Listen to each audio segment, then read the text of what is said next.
அவங்க உனக்கு யாருன்னா பார்க்க மாட்டாங்க, அவங்க திறமையை பார்த்து உதவிகள் செய்ய ஆரம்பிப்பாங்க. அந்த உதவிகள் செஞ்சாதான் அவங்களோட வாழ்க்கை மாறும். அப்படியாப்பட்ட மனிதர்கள் சந்திக்கும் போது தான் வாழ்க்கையில் பெரிய வெளிச்சம் கிடைக்கும். அப்போ நம்பிக்கை இல்லாமல் இந்த ஊரில் நீ வாழாத. இந்த ஊரில் நம்பி வாழ்றதுக்கான நிறைய சோர்ஸ் இருக்கு. இந்த ஊர் நீ வந்து எந்த உன்னோட கனவை மட்டும் நம்பு அப்படின்னு சொல்றதுக்காக எடுக்கப்பட்ட படம் தான் பேசு.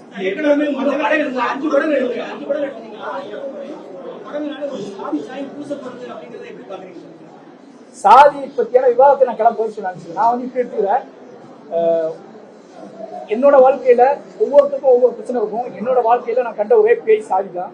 ஓகேங்களா? அப்ப தொடர்ந்து நான் அதை வந்து அதோட பாதிப்புல இருந்து அதோட வழிய ஆடியன்ஸுக்கு ஏதோ மனநிலையா அது ஒண்ணுமே இல்லை, அதை நீ கடந்து வான்னு சொல்றதுக்காக என்னோட ஸ்கிரிப்ட்ல என்னோட திரைக்கதையில அதை நான் வச்சுக்கிட்டே இருக்கேன்.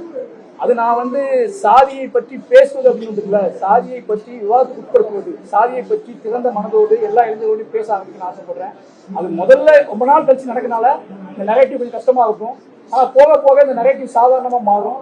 எல்லா இளைஞர்களும் பார்க்குற இடத்துல, டீ கடையில எல்லா இடத்துலயுமே நம்ம ஊர்ல உங்களுக்கே தெரியும், திருநெல்வேலியில எவ்வளவு ஃப்ரெண்ட்ஸா இருந்தாலும் அதை பற்றி பேச மாட்டோம். ஏன்னு கேட்டா அதை உடைச்சி வெளியே வந்து ரொம்ப கஷ்டம். அப்படியே ஹாய் சொல்லிட்டு போயிடுவோம்.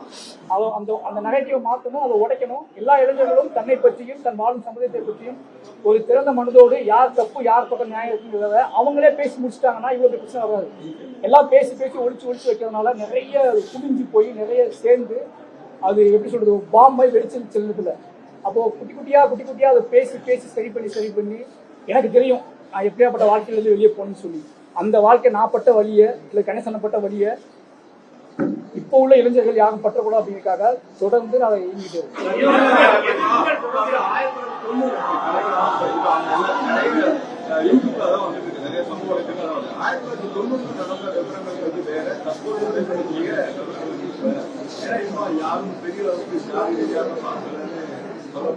நீங்க ஒத்துக்குவீங்களா?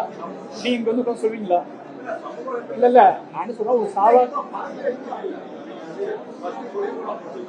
சரி அது இருந்ததா அதுல பட்ட வழியை அனுபவிச்ச ஒருத்தன் சொல்லக்கூடாதுன்னு ஒரு விக்டிம அதுல அந்த வாழ்க்கையை அனுபவிச்ச நான் என்ன கேட்கணும்னா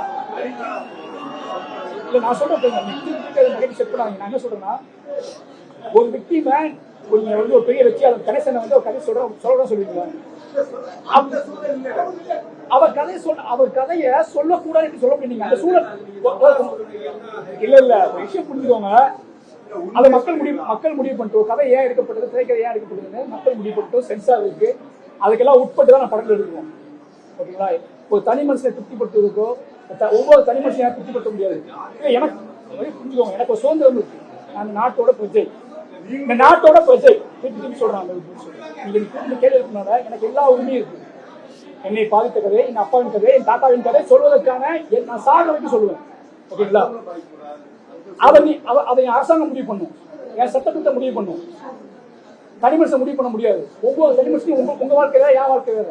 நீங்க உங்க வாழ்க்கையை வச்சு நீங்க பார்க்க கூடாது. எனக்கு சட்டம் ஒன்று இருக்கு, அரசாங்கம் ஒன்று இருக்கு, சென்சார் ஒன்று இருக்கு. என்னோட நான் கதையை யோசிக்கும் போதே அதுக்கான எல்லா சட்டத்திலும் உட்பட்டு தான் கதையை சொல்றேன்.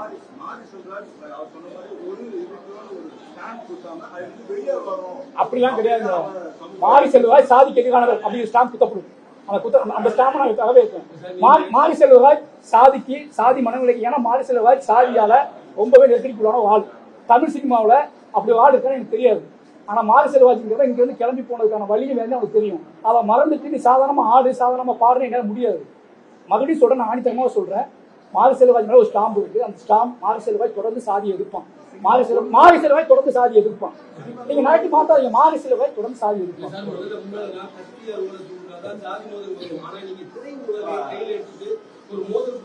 சரி ஓகே சொல்றாங்க. என்ன நடந்துச்சு இல்ல ஒட்டுமொத்த படத்தையும் 5 படத்தையோ ரெண்டு சிஎம் பாராட்டிருக்காரு, கவர்மெண்ட் பாராட்டிருக்கு, எனக்கு விருதுகள் கொடுக்கப்பட்டிருக்கு. ஒட்டுமொத்த தமிழ் சமூகம் கொண்டாடிட்டு இருக்கு. நீங்க திருப்பி 10 பேர் எங்கேயாவது பேசுறது மட்டும் அதையே திருப்பி நெகட்டிவ் செட் பண்ண பாக்கீங்க. கஷ்டப்பட்டு வேதனையும் வலியுமா ஒரு நெகட்டிவ் செட் பண்ண ஒரு நெகட்டிவ் மாத்த முயற்சி பண்றோம். எவ்வளவு 10 பேர் உட்காந்து சொல்ற நெகட்டிவ் திருப்பி மாத்துறீங்க. இத்தனை வருஷம் உழைப்புங்கிறது, இத்தனை வருஷம் தவிப்புங்கிறது, ஒட்டுமொத்த தமிழ் சமூகத்திலே ஒரு நெகட்டிவ் இருக்கு. அந்த நெகட்டிவை உடைக்கணும், அந்த நெகட்டிவை மாற்றணும், அந்த நெகட்டிவை டோட்டலா சேஞ்ச் பண்ணணும். சமூகங்களுக்குள்ளேயே ஒரு சாதியை பற்றியான ஒரு தெளிவான புள்ள உருவாக்கணும் அப்படிங்கிறதாகத்தான் இவ்வளவு வேலை படம் எடுக்கிறோம். திருப்பி எங்கேயோ உட்காந்து 50 பேர் பேசுறது வந்து அந்த நெகட்டிவ் இப்படி சொல்றாங்கன்னா சொல்லத்தான் செய்வாங்க. ஆபரேஷன் பண்ணும்போது பேச கட்டதான் செய்வாங்க. ஆனா அந்த நோயை போக வேண்டிய கடமை இருக்கு. சாக வரைக்கும் இருக்கு. அழுத்தங்கள் இருக்குதா? எக்ஸ்டர்னல் பிரஷர் எதுவும் உங்களுக்கு இருக்குதா? இதே மாதிரி அழுத்தங்கள் இல்ல. ஒரு பயணிக்கிற படைப்பாளியா நீங்க இருக்கும்போது அழுத்தங்கள் இருக்கு, பொறுப்பு இருக்கு. அழுத்தங்கள் பொறுப்பு வேற. ஒரு படைப்பாளியா உங்களை ரொம்ப அதிகமா நம்பும் போது, ஒரு சினிமா தாண்டி என்டர்டைன்மெண்ட் தாண்டி உங்களை போஸ்டா நம்புறாங்க. நீ ஒன்று சொன்னா நான் அதை உண்மையை எடுத்துக்கணும் நம்புறாங்க. அப்போ அந்த ஒரு உன்னோட படத்தை நான் பார்க்கும்போது நான் சாதாரணமாக எடுத்துக்க மாட்டேன். மற்ற சினிமாவை பார்க்குற மாதிரி உன் படத்தை நான் பார்க்க மாட்டேன். உன் சினிமாவுக்கு நான் ஸ்பெஷலாக பார்ப்பேன். உன் சினிமாவை நான் தீவிரமாக கண்காணிப்பேன். உன்னோட சினிமாவை நான் வந்து நோட் பண்ணிக்குவேன். உன்னோட சினிமாவை நான் அண்டர்லைன் பண்ணிப்பேன்னு சொல்றதுனால எனக்கு பொறுப்பு அதிகமாகிருக்கு. இப்போ ஒவ்வொருத்தரும் படம் பார்க்கும்போது மாறி படம் பார்க்க போகிறோம். அதில் ஏதோ ஒரு விஷயம் கடத்தப்பட்டிருக்கும், ஏதோ ஒரு விஷயம் சொல்லப்பட்டிருக்கும். அந்த உண்மை சமூகத்துக்கு தேவையானதா இல்லையானதா அப்படிங்கிறத டிபேட் கிரியேட் ஆகும். அப்படிங்கும்போது பெருமனா படம் நல்லா இருக்கு, கொண்டாடுறாங்க, படம் வேகமாக போகுது, படம் புதிய வேகத்தில் ஓடுது, அதை வச்சு வைக்க முடியாது. இந்த படம் மக்களுக்கு என்ன கடந்துச்சு அப்படிங்கிற பொறுப்பு இருக்குல்ல. அப்போ எவ்ரி ஃப்ரேம் எவ்ரி ஷார்ட்டை யோசிக்கும் போது நான் ஏதாவது தப்பாக வைக்கிறேனா, எவ்வளோ சினிமாவுக்காக வைக்கிறேனா, இல்லை படம் ஸ்லோவாக போனால் கூட பரவாயில்ல, நான் நேர்மையாக கையாளுறேனா அப்படிங்கிற பொறுப்பு வந்து இருக்குது. அந்த பொறுப்புக்குள்ள சின்ன அழுத்தம் இருக்குது. அந்த அழுத்தம்ங்கிறது கமர்ஷியல் அழுத்தம், அதாவது சோசியல். என் கூட சேர்ந்து கமிட்மெண்ட்டை என் கூட வேலை பார்ப்பாங்கல்ல, எனக்கு இது இருக்குது, ஆனால் அவங்களுக்கு அது இருக்காது. அப்போ அவங்க வேற ஒன்று எதிர்பார்ப்பாங்க. அப்போ அவங்களையும் நானும் பேலன்ஸ் பண்ணி நான் இதை சொல்றேன். இப்போ ஏன் நான் இடையில வந்து ரொம்ப போஸ்டா பேசுனா, திருப்பி ஒரே நெரேட்டிவை கேட்டு எந்த பிரஸ் மீட் வந்தாலும் இப்படி சொல்றாங்களே. 5 படமா உங்களுக்கு தெரியும். அந்த 5 படத்தையும் தாண்டி தான் படங்கள் பண்ணிட்டு இருக்கோம். அந்த 5 படத்தையும் மக்கள் புதுசாக கொண்டாடுறாங்க. அப்போ இவ்வளோ மக்கள் கொண்டாடுற ஒரு விஷயத்த அப்படியே தள்ளி வச்சுட்டு ஒரு 10 பேர் பட்ட நெரேட்டிவ் செட் பண்ணி எனக்கு திருப்பி இருக்குல்ல, அது ரொம்ப பெயினா இருக்கு.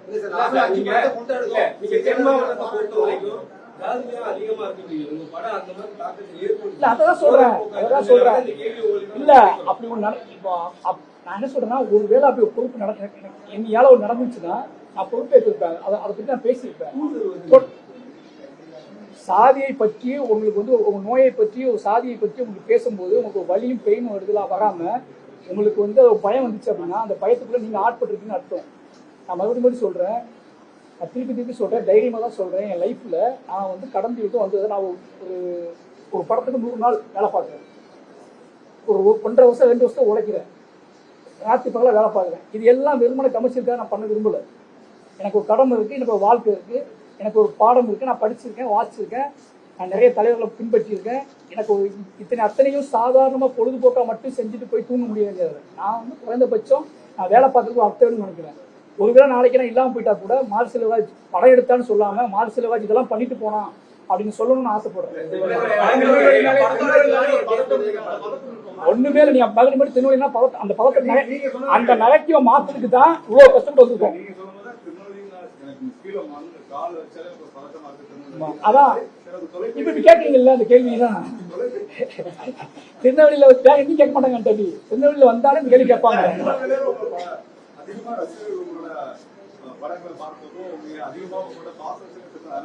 இல்ல ஏன் நான் ஒரு திருநெல்வேலி ஏன் பதட்டமாக சொல்றேன்னா, நீங்க வேற எங்க நடந்தாலும் வேற ஒரு விஷயம் நடந்தா அதுக்கு வேற சாயம்.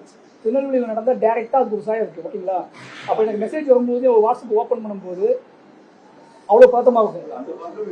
ஆமா நிச்சயமா. ஏன்னா திருநெல்வேலியில் ஒரு சம்பவம் நடக்குது, தூத்துக்குடியில் ஒரு சம்பவம் நடக்குது, விருதுநகர்ல ஒரு சம்பவம் நடக்குது, மதுரையில் ஒரு சம்பவம் நடக்குதுன்னா அதை நான் எப்படி எடுத்துக்கிறது, அப்ப திருப்பி எப்படி மூவ் ஆன் பண்றது அப்படிங்கிற குழப்பம். ஏன்னா ஏதோ வகையில் அதுக்கு நான் சம்மந்தப்பட்டிருக்கேன் அப்படிங்கிற ஒரு காரணம் இருக்கும். பெரும்பாலும் பேப்பர் நியூஸா இல்லை ஒரு செய்தி அங்கே கடந்து போக முடியாது. நான் கடந்து போக விரும்பல.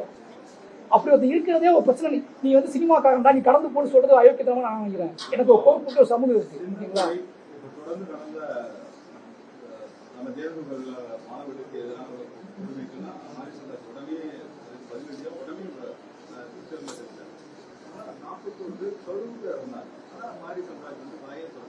இல்ல பதிவு நான் போட்டேங்க, ட்விட்டர் போட்டேங்க.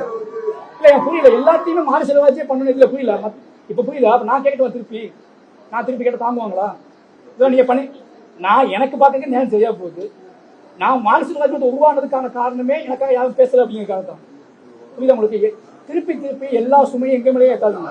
இல்ல திருப்பி இத்தனை பேர் இது விஷயம் புரியும். நான் ட்விட் போட்டேன், இவ்வளவு பேர் பேசின உலகமே கதர்ன ஒரு விஷயத்துக்காக மாரிசெல்வராஜ் பேசுறதுன்னு அண்டர் பண்ண நீங்க மாரிசெல்வராஜ்க்காக நடந்த அநீதியா மாரிசெல்வராஜ் சொல்லும் போது அதை ஏன் சொல்றேன்னு கேட்குறீங்க. அதை ஞாபகப்படுத்தான்னு சொல்றீங்க. அதைத்தான் சொல்றேங்க, அதை சொல்லிக்கிட்டு தான் இருக்கும். அதாவது மறுபடி இந்த மாதிரி படைப்பாளிகள் கஷ்டப்பட்டு அவங்க எடுக்கும்போது அவங்க மேல பயங்கரமா நீங்க சுமையை ஏற்றுவீங்க. நாங்களே 1000 சுமையோட அந்த படங்களை பண்றோம். எங்க ப்ரொடியூசரை கன்வின்ஸ் பண்ணி, சென்சாரை கன்வின்ஸ் பண்ணி, நடிகர்களை கன்வின்ஸ் பண்ணி அது ஒரு கமர்ஷியல் ப்ராடக்டா மாத்தி இவ்வளவு திருப்பி எங்கிட்ட வந்து ஒரு இதை செஞ்சீங்களா? நீங்க அதை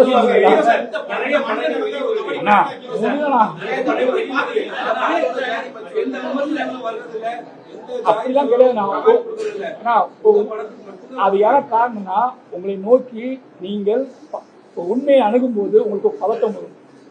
உங்க கண்ணு முன்னாடி ஒரிஜினலா உன்னை பார்க்கும்போது நீங்க உணர்ச்சியை கடத்தியே ஆகணும். அது உணர்ச்சி பயமா இருக்கலாம், மரியாதையா இருக்கலாம், பிரியமா இருக்கலாம், அல்லது வந்து ஒரு சரியான சொல்லிட்டான்னு கை கட்டலாம், இல்லை இப்படி சொல்றாங்கன்னு கோவம் வரலாம். அதெல்லாம் வந்தா தான் படிச்சு